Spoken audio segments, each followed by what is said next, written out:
प्रभु के स्मरण के साथ 3 बार ओम का उच्चारण।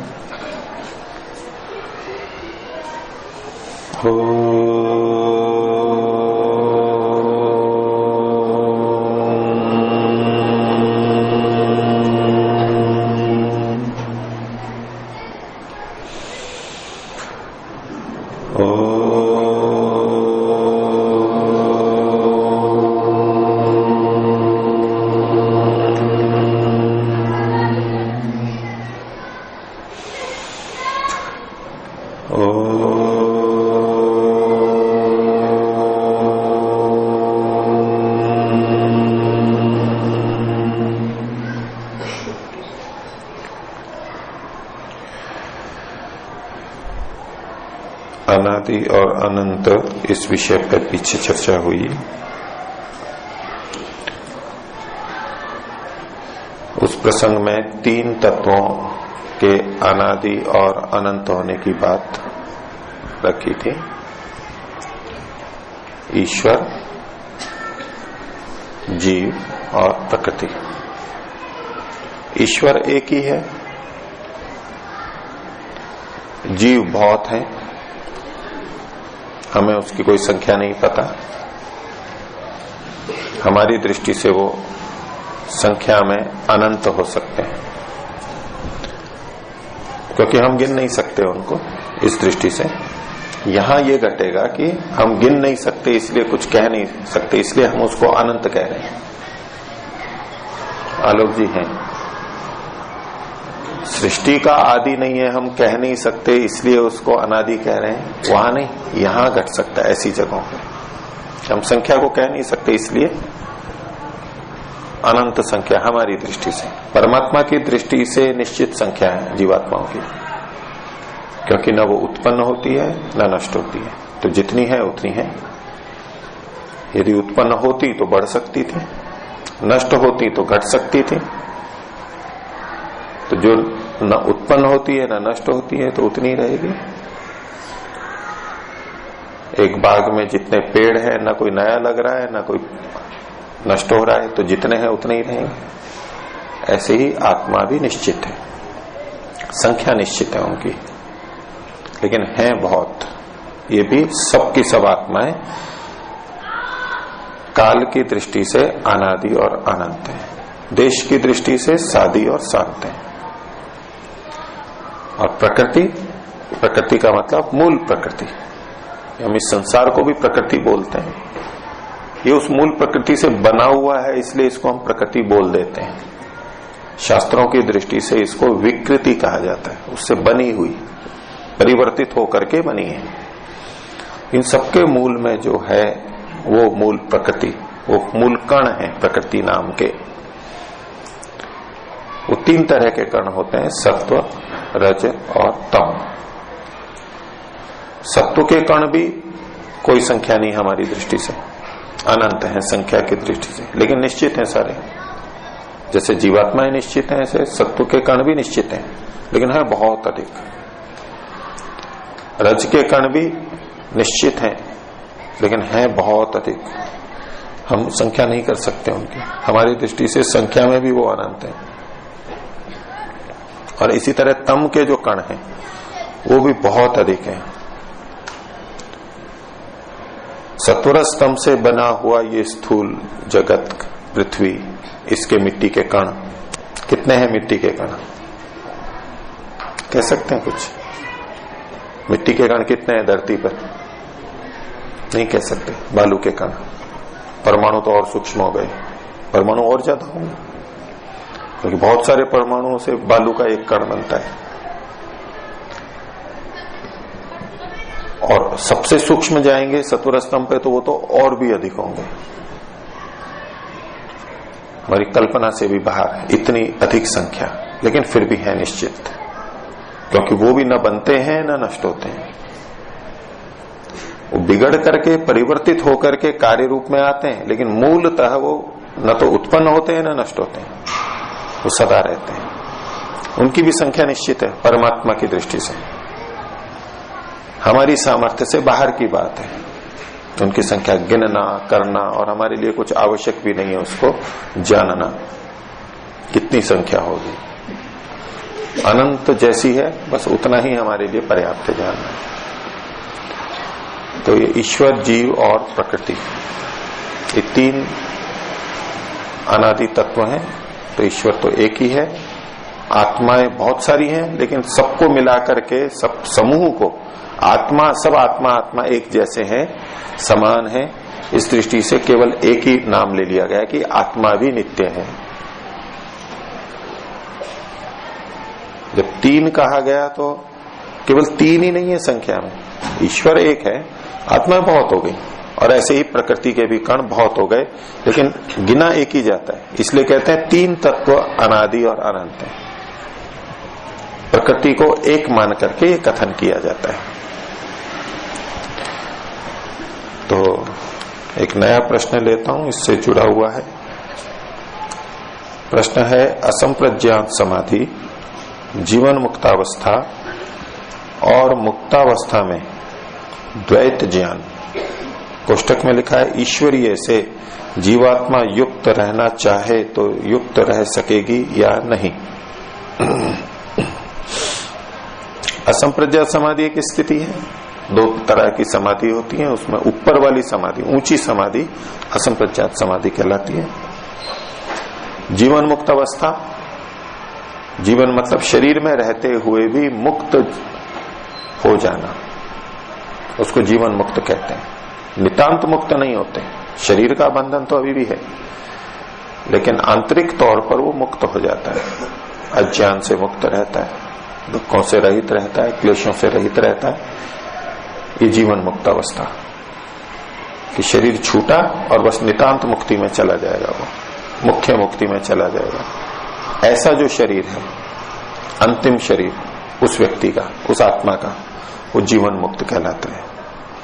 और मुक्तावस्था का मतलब है केवल मुक्ति, नितांत मुक्ति, जहां शरीर भी नहीं रहता है वो काल।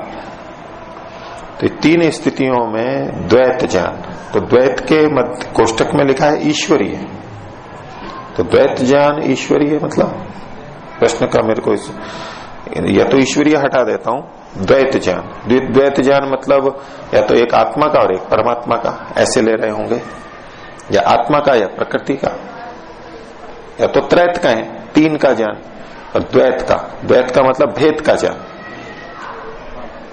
भेद का ज्ञान। भेद का मतलब हुआ कि मैं अलग हूं और ये अलग है, ऐसा ज्ञान, दो वस्तुओं का, दो व्यक्तियों का, भिन्नता का ज्ञान। इससे युक्त रहना चाहे तो युक्त रह सकती है या नहीं? तो युक्त रह सकती है, इसमें कोई प्रश्न की बात ही नहीं है। जब अलग अलग तत्व हैं, भिन्नता है, तो उसका ज्ञान क्यों नहीं होगा? असंप्रज्ञात समाधि को अभी छोड़ दीजिए, उस पर बाद में बात करते हैं। पहला है जीवन मुक्त अवस्था। तो जीवन मुक्त व्यक्ति भी देखते हैं, सुनते हैं, चलते फिरते हैं, नहाते धोते हैं, खाना खाते हैं, मिलते हैं, बात करते हैं, सब कुछ करते हैं जैसे हम लोग करते हैं सामान्य। स्थूल रूप से वो सब, उनकी क्रियाएं भी ऐसी ही देंगी, विशिष्ट हो सकती हैं लेकिन होंगी ऐसी ही। अब जब स्नान कर रहे हैं तो ये बोध नहीं होता कि पानी अलग है, मैं अलग हूं। मैं पानी को अपने शरीर पे डाल रहा हूं, मग्गे से डाल रहा हूं, बाल्टी में पानी रखा हुआ है, अंतर नहीं तो व्यवहार ही कैसे करेगा व्यक्ति। मैं तो एक कर्म का उदाहरण ले रहा हूं, सब जगह ऐसा ही लगेगा। फिर नहा रहे हैं तो पानी गिरा, बह के नाली में जा रहा है, नीचे फैल गया, बाल्टी में भी है और इधर भी है, वो दोनों पानी अलग अलग है, भेद पता रहता है ना। ये निकल चुका है, इतना पानी कम हो गया बाल्टी में, शरीर शुद्ध हो गया नहीं हो गया, साबुन लगाया था वो उतर गया है नहीं उतर गया पूरा, फिर शरीर सूखा है नहीं सूखा है पहुंचने पे, ये सूखे वस्त्र हैं, ये साफ वस्त्र हैं, ये गंदे वस्त्र हैं, सारा व्यवहार ले लीजिए। ये चप्पल है, ये चल के जा रहा हूं तो ये रास्ता है, भोजन कर रहा हूं तो ये रोटी है, ये सब्जी है, ये चावल है, सब पता रहता है।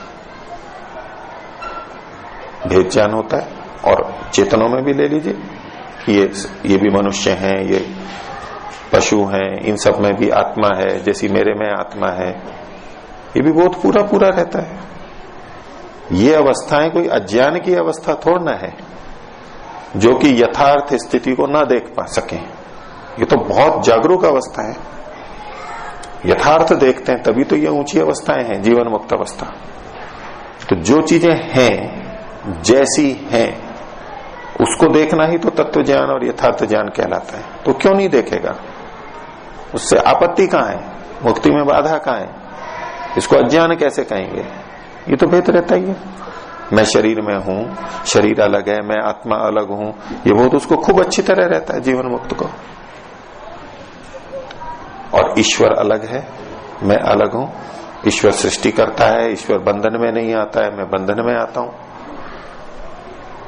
ये सब ज्ञान रहता है। मैं अभी पहले अविद्या से ग्रस्त था, परमात्मा कभी भी अविद्या से ग्रस्त नहीं होता। मैं आनंद से रहित हूं, परमात्मा आनंद से युक्त है, परमात्मा का आनंद मुझे प्राप्त करना है। परमात्मा मेरा देवता है, स्वामी है, न्यायाधीश है, मैं सेवक हूं, मैं पुजारी हूं, मैं प्रजा हूं उसकी। ये भेद खूब अच्छी तरह रहता है। आप और हम तो भूल जाएंगे। जो जीवन मुक्त नहीं है, जब जागरूकता नहीं होती है तो हम भूल जाते हैं कि ईश्वर भी कोई न्यायकारी राजा हमारे पास है और हम उसकी प्रजा हैं। वो भूल सकते हैं, परमात्मा को बिल्कुल भूल सकते हैं व्यवहार के अंदर। जो परमात्मा को जानते मानते हैं, अच्छी तरह से उपासना करते हैं, वो भी पूरे दिन स्मरण नहीं रख पाते। साधना नहीं है, स्मरण नहीं है सदा। कभी याद आता है, कभी भूल भी जाते हैं, घंटों भूल जाते हैं, दिनों भी भूल सकता है कोई। और जो जानता मानता ही नहीं है वो तो भूले हुए रहता ही है, वो तो केवल अपने को देखेगा। तो मैं आत्मा और परमात्मा, ये जो भिन्नता है, इस भिन्नता को वो बहुत अच्छी तरह जानता है, हमारे से अधिक अच्छी तरह जानता है जीवन मुक्त व्यक्ति। परमात्मा के गुणों को हमारे से अधिक जानता है, आत्मा के अपने गुणों को वो हमारे से अधिक जानता है, और दोनों की भिन्नता को भी बहुत अच्छी तरह जानता है, हमारे से अधिक भिन्नता को जानता है। यथार्थ दृष्टा होते हैं तो वो भिन्नता क्यों नहीं देखेंगे? बिल्कुल देखेंगे, भिन्नता देखेंगे तत्व की दृष्टि से, तत्वतः भिन्न देखेंगे। हाँ, अपनेपन की दृष्टि से एकत्व हमारे से अधिक उनमें होता है।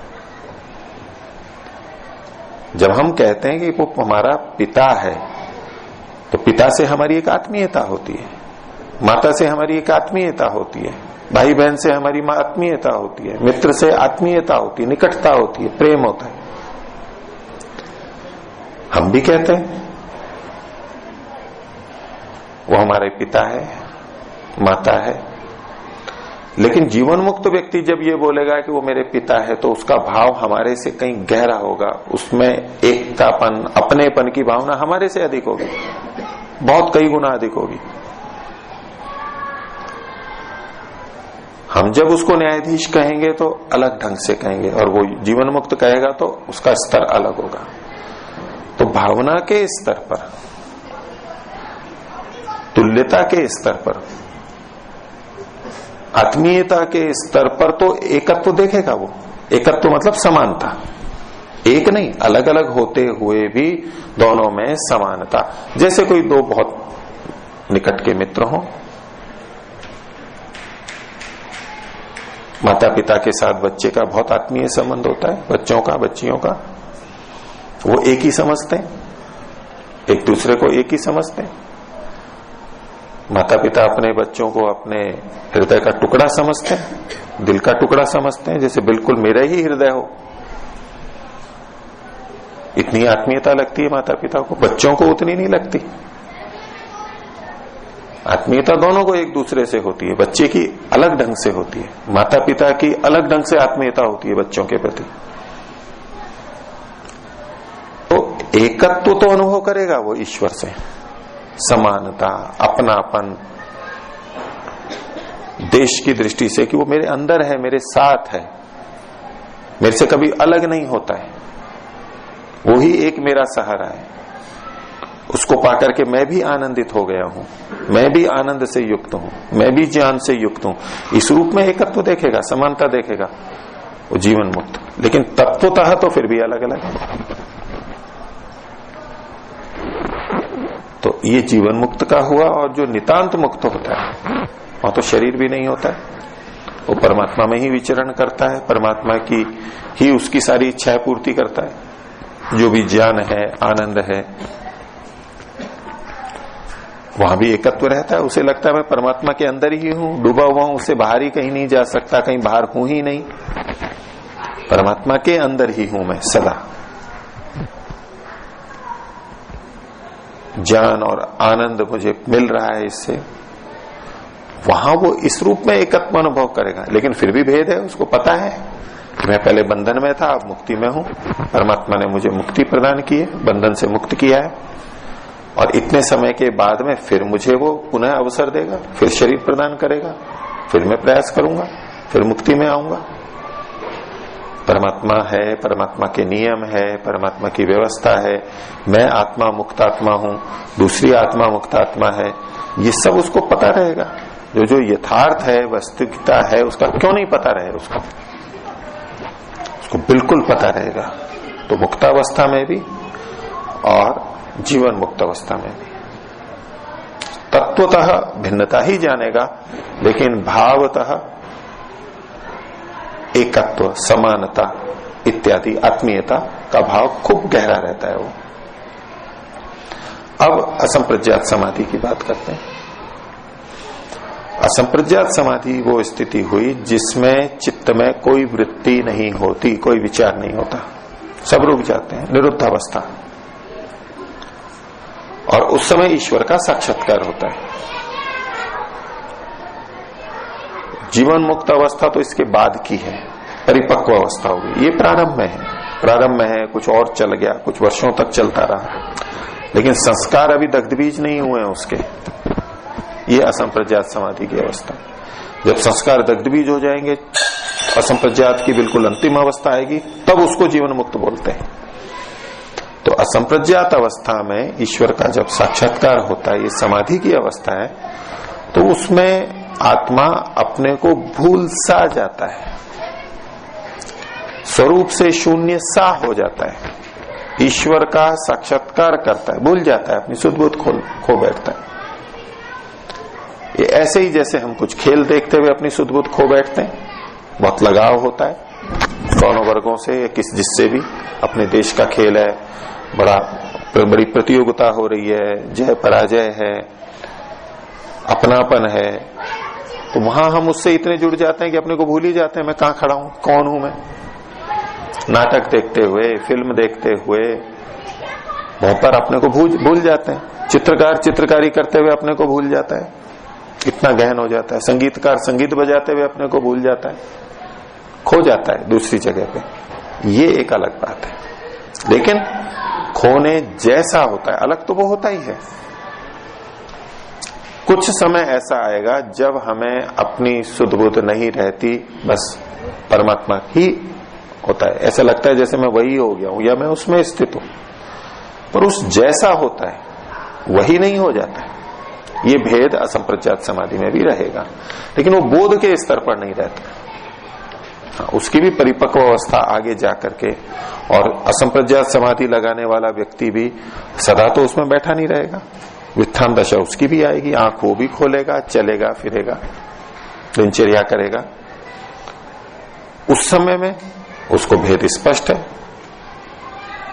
अन्य जीवों से भेद है और ईश्वर से भेद है, प्रकृति से भेद है, इसको सब अच्छी तरह से पता रहता है। तो ये स्थिति बन सकती है, इसमें कोई बात ही नहीं है।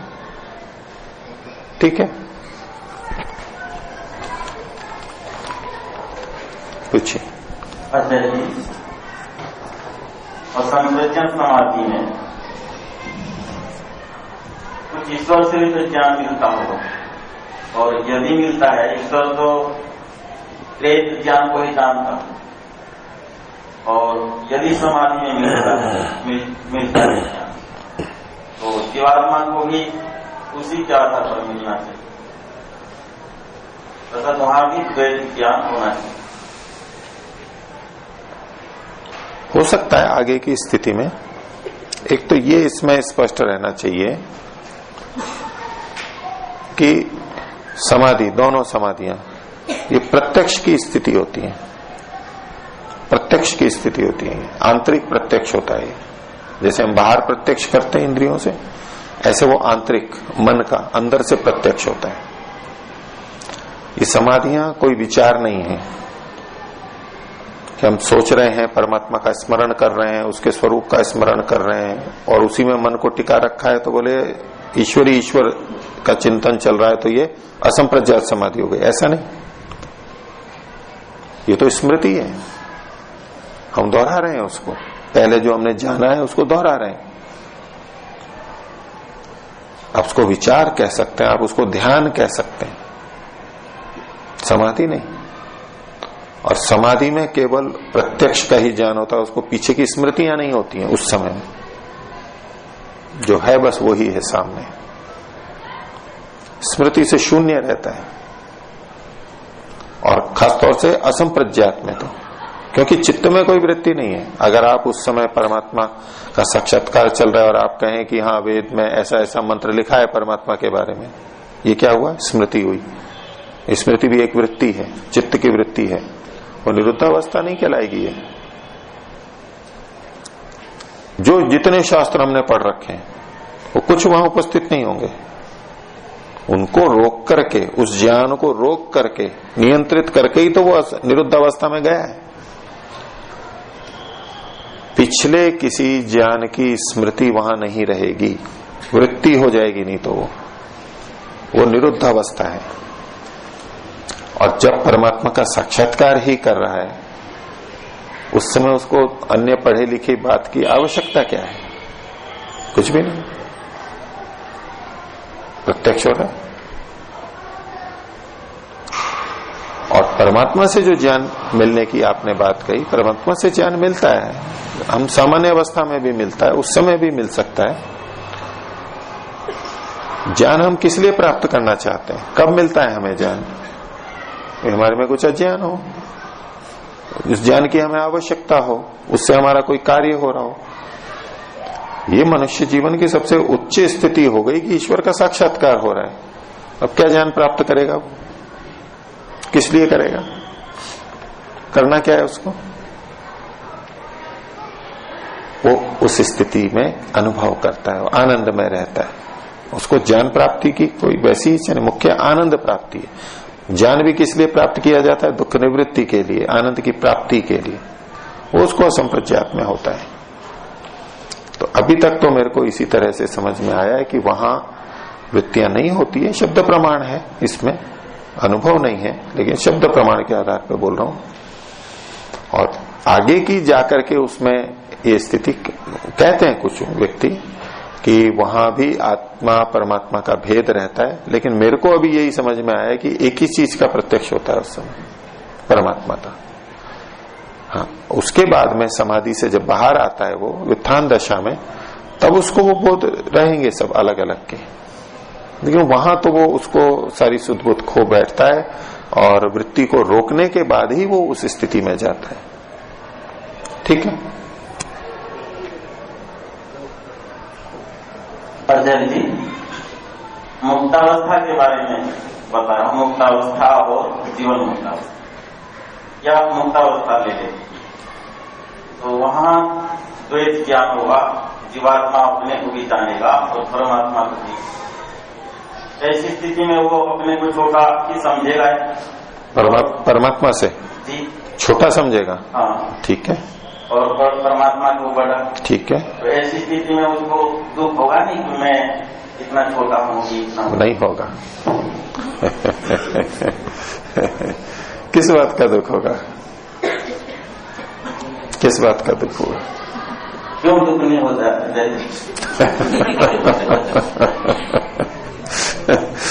दुख हमें कब होता है? जब कोई न्यूनता होती है।